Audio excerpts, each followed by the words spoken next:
Assalamualaikum warahmatullahi wabarakatuh. Alhamdulillahirrabbilalamin. Assalatu wassalamu ala asrafil anbiya wal mursalin wa ala alihi wa sahbihi ajmain. Amma ba'du. Pertama-tama dan yang paling utama, marilah kita panjatkan puji syukur kehadirat Allah Subhanahu wa taala karena atas limpahan rahmat hidayahnya kita masih diberi kesempatan untuk senantiasa menuntut ilmu. Tak lupa pula, salawat dan salam semoga senantiasa tercurah limpahkan kepada junjungan alam, yakni Nabi Muhammad SAW. Yang terhormat, Bapak Dede Darisman MPDI selaku dosen pengampu mata kuliah Filsafat Pendidikan Islam. Perkenalkan, nama saya Nadila Nurfitriani dengan NPM 21030038996 dari semester 3A Program Studi Pendidikan Agama Islam. Pada kesempatan kali ini, saya akan memaparkan materi terkait dengan tantangan pendidikan Islam di era disrupsi. Nah, yang mana materi ini merupakan ujian tengah semester dari mata kuliah Filsafat Pendidikan Islam. Dalam materi yang akan saya paparkan, topik pembahasan, di mana yang pertama ada pengertian disrupsi dan pendidikan, kemudian tantangan pendidikan Islam di era disrupsi, serta strategi pendidikan Islam di era disrupsi. Mulai dengan materi pertama atau topik pembahasan yang pertama, yaitu terkait pengertian disrupsi dan pendidikan. Nah, salah satu bentuk perubahan zaman ialah dengan munculnya era disrupsi. Era disrupsi ini memberikan dampak yang sangat besar, khususnya dalam tatanan pendidikan, termasuk di dalamnya pendidikan agama Islam. Nah, dari materi yang saya paparkan ini setidaknya ada dua istilah, yakni istilah disrupsi dan juga pendidikan. Nah, pertama yaitu mengenai disrupsi. Dalam bahasa Inggris, disrupsi itu disebut juga dengan disruption. Disruption is disturbance or problems which interrupt an event, activity, or process. Nah, yang mana memiliki arti bahwa disrupsi ini adalah suatu gangguan ataupun masalah-masalah yang mengganggu suatu peristiwa, aktivitas, atau proses.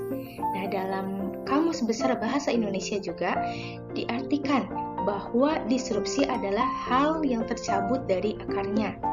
Nah, secara praktisnya disrupsi ini adalah perubahan dalam berbagai sektor karena adanya digitalisasi serta kemudahan segala sesuatu dengan mengakses internet, atau dapat dikatakan bahwa segala sesuatunya itu dapat kita cari di internet.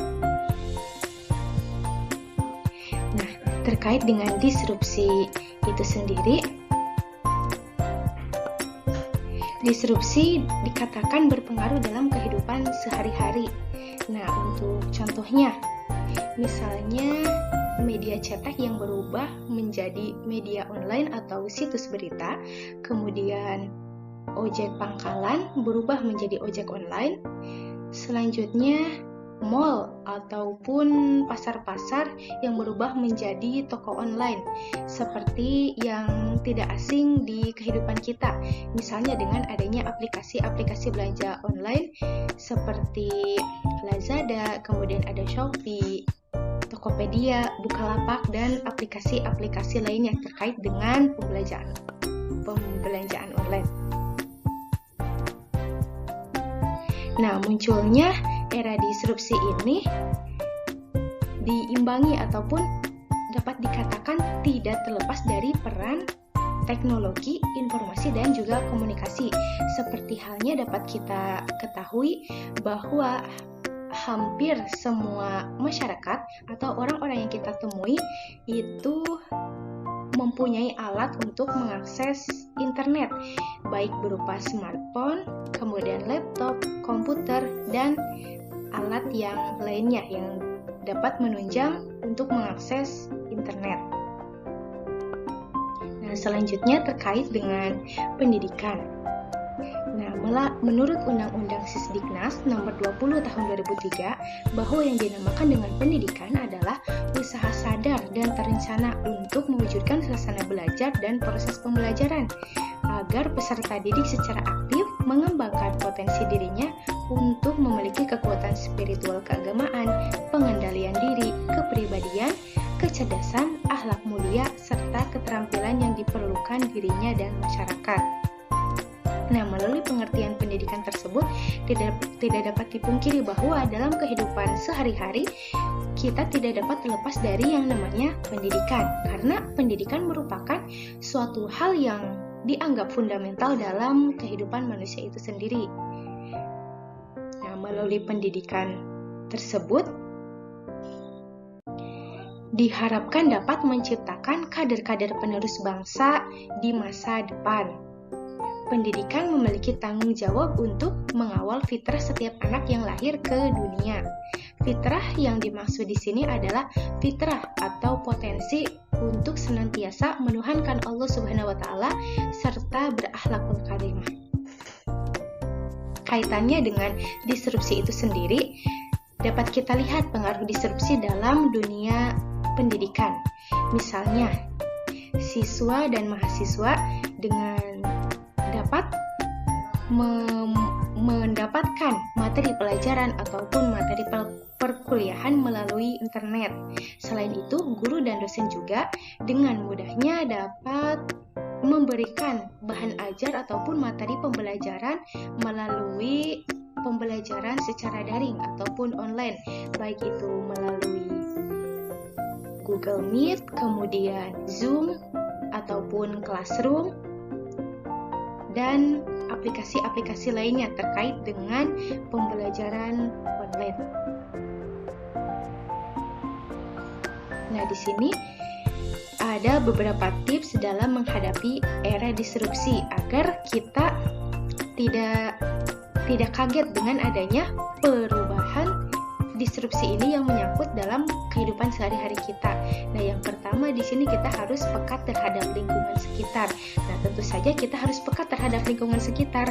Nah, kita harus mengetahui bahwa di lingkungan sekitar kita itu, nah rata-rata orang sedang membahas ataupun sedang dalam lingkup apa. Nah, misalkan ketika di masyarakat sudah maraknya gadget, nah otomatis kita itu harus peka terhadap kondisi tersebut, bahwasanya tidak dapat dipungkiri. Ketika masyarakat sudah terpacu terhadap gadget, nah otomatis kita juga secara tidak langsung akan mengenal dunia mengenai informasi tersebut. Nah, dalam hal ini kaitannya dengan gadget itu sendiri. Nah, kemudian kita juga harus menciptakan inovasi baru. Selanjutnya melakukan kolaborasi, kemudian mengubah pola pikir dan memanfaatkan teknologi pendidikan.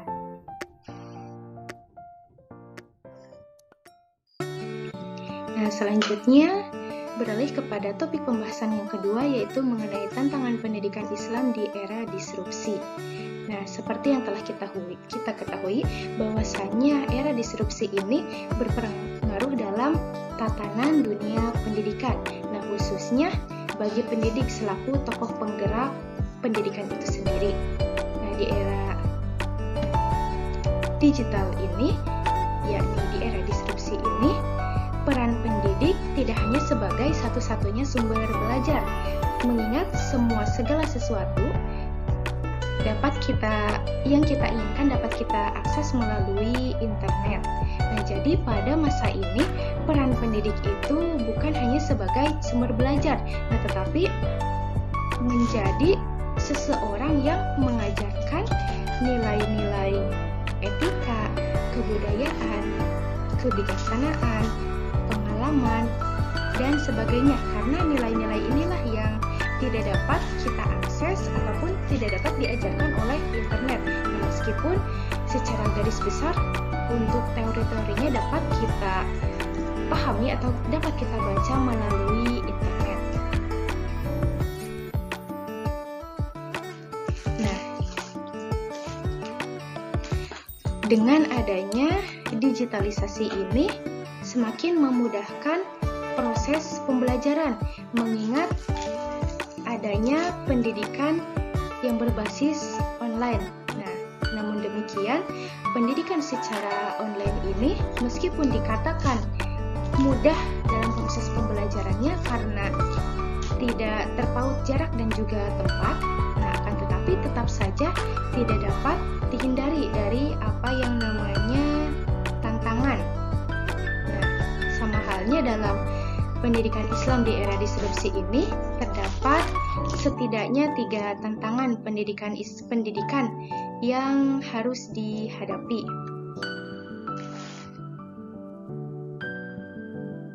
Ya, terkait dengan tantangan pendidikan di era disrupsi ini meliputi yang pertama yaitu perubahan kurikulum sekolah.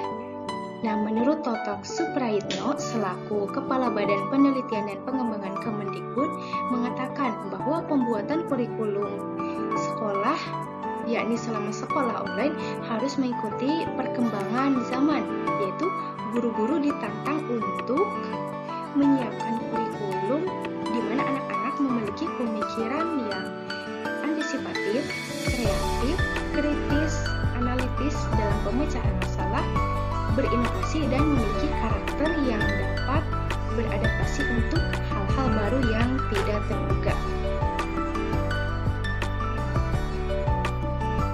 Nah, dengan kurikulum tersebut diharapkan para murid di kemudian hari memiliki bekal yang cukup untuk menghadapi berbagai perubahan-perubahan besar.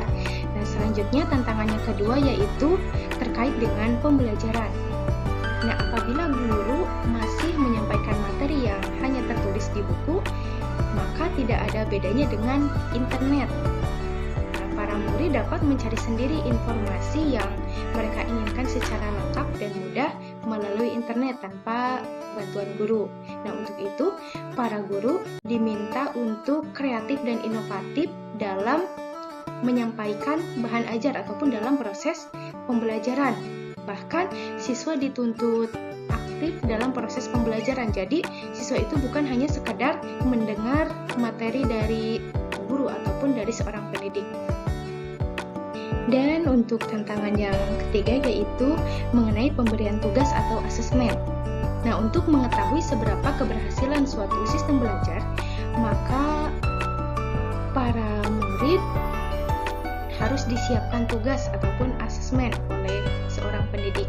Nah, dengan sistem sekolah online, maka guru harus menciptakan sebuah sistem asesmen yang menarik dan mengajak para murid untuk berpikir kritis dan aktif mencari tahu secara mandiri dengan menggunakan internet.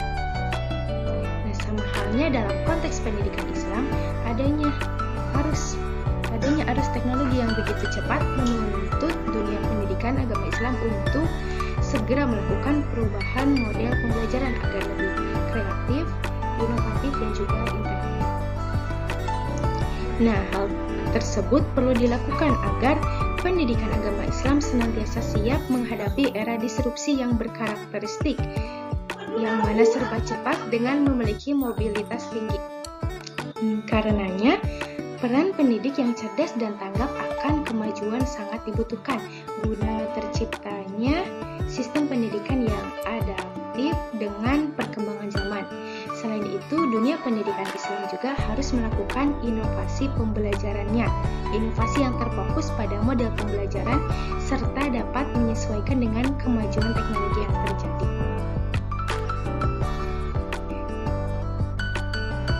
Nah, sebagai optimalisasi peran pembelajar, dengan demikian diperlukan setidaknya 2 hal.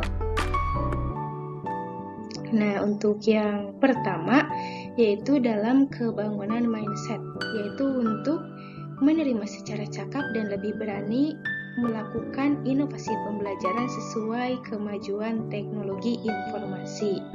Nah, dengan begitu akan diulang kembali. Nah, dengan begitu akan terciptanya suatu situasi dan kondisi pembelajaran yang berorientasi global dengan mensinergikan antara ilmu pengetahuan dan teknologi dalam lingkup nilai-nilai keislaman. Kemudian yang kedua, pada kemajuan pembelajar atau pendidik untuk memfungsikan media sosial bagi dunia pembelajaran. Dalam konteks harus diperlukan sebagai sarana yang tepat untuk meraih fungsi dan apresiasi dalam aktivitas komunikasi sebagai alat penunjang pekerjaan, kemudian sarana untuk berinovasi dalam pembelajaran. Nah, peran pendidikan agama Islam sangat penting di era disrupsi agar eksistensinya tidak tertinggal oleh kecanggihan teknologi. Di era disrupsi ini, pendidik harus merubah model pendidikan yang dulunya dilakukan secara manual menjadi berbasis digital agar setara dengan tuntutan zaman. Pendidik harus mengkombinasikan hal-hal baru dengan cepat dan tepat sasaran agar tidak tertinggal oleh era perubahan. Keterlibatan aktif peran pendidik dalam dunia pendidikan tersebut diharapkan mampu memberikan pencerahan bagi pendidikan Islam dalam menghadapi tantangan perubahan. Dalam menghadapi berbagai tantangan di era disrupsi, pendidikan Islam harus tetap memegang teguh paradigma yang telah dibangunnya, yakni al-muhafadzatu ala qadim as-solih wal akhdu bil jadid al-aslah, yakni memelihara yang lama dengan baik dan mengambil sesuatu yang baru dengan lebih baik. Dalam konteks pendidikan Islam di era disrupsi ini, maka paradigma tersebut diharapkan dapat membuka cara berpikir seorang pendidik untuk senantiasa melakukan inovasi. Selanjutnya yaitu terkait dengan topik pembahasan yang ketiga, yakni strategi pendidikan Islam di era disrupsi. Nah, secara singkatnya, strategi ini merupakan suatu cara ataupun metode yang digunakan dalam mencapai sesuatu. Nah, di sini dapat dilihat bahwasanya strategi adalah pengetahuan atau seni mendaya gunakan semua faktor atau kekuatan untuk mengamankan sasaran yang hendak dicapai melalui perencanaan dan pengarahan dalam operasionalisasi sesuai dengan situasi dan kondisi di lapangan yang ada, termasuk dalam memperhitungkan hambatan fisik maupun non-fisik. Nah, selanjutnya terkait dengan strategi. Nah, di sini ada beberapa strategi pendidikan Islam di era disrupsi. Yang mana di antaranya? Yang pertama dengan pengembangan dan peningkatan kualitas sumber daya manusia. Hal ini sangat relevan dengan persaingan yang begitu kompetitif. Nah, maka perlu peningkatan kualitas yang baik secara teknis maupun non-teknis.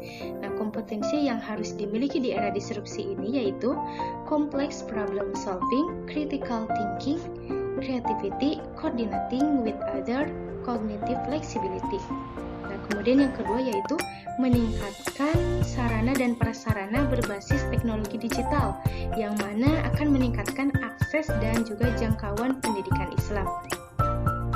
Selanjutnya, pengembangan kurikulum atau bahan ajar yang mampu memberikan dorongan bagi murid untuk lebih antusias dalam belajar, bisa menggunakan pembelajaran berwawasan global dan pendekatan teknologi.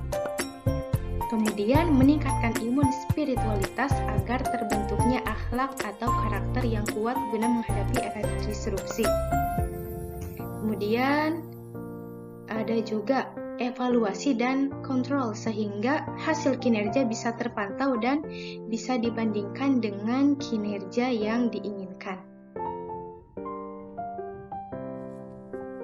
Nah, semua mungkin sekian terkait dengan 3 topik pembahasan, yakni tadi terkait pengertian disrupsi dan pendidikan, kemudian tantangan pendidikan Islam di era disrupsi, dan strategi pendidikan Islam di era disrupsi.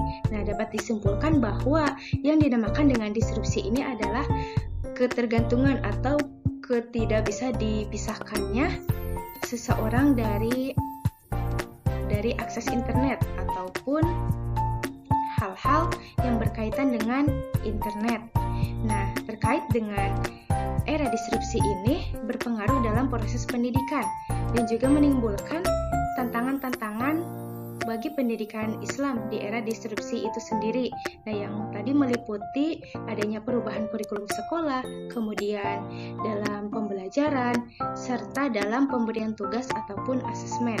Nah, selanjutnya yaitu terkait dengan strategi pembelajaran ataupun pendidikan Islam di era disrupsi, yang mana setidaknya tadi ada 5 strategi yang telah dipaparkan. Nah, sekian yang dapat saya paparkan terkait dengan materi tantangan pendidikan Islam di era disrupsi. Nah, sebelum menutup atau mengakhiri proses penyampaian materi ini, saya memohon maaf yang sebesar-besarnya apabila terdapat banyak kesalahan baik dari segi penyampaian materi ataupun dari segi tutur bahasa yang diucapkan. Hasbunallahu wa ni'mal wakil. Wassalamualaikum warahmatullahi wabarakatuh.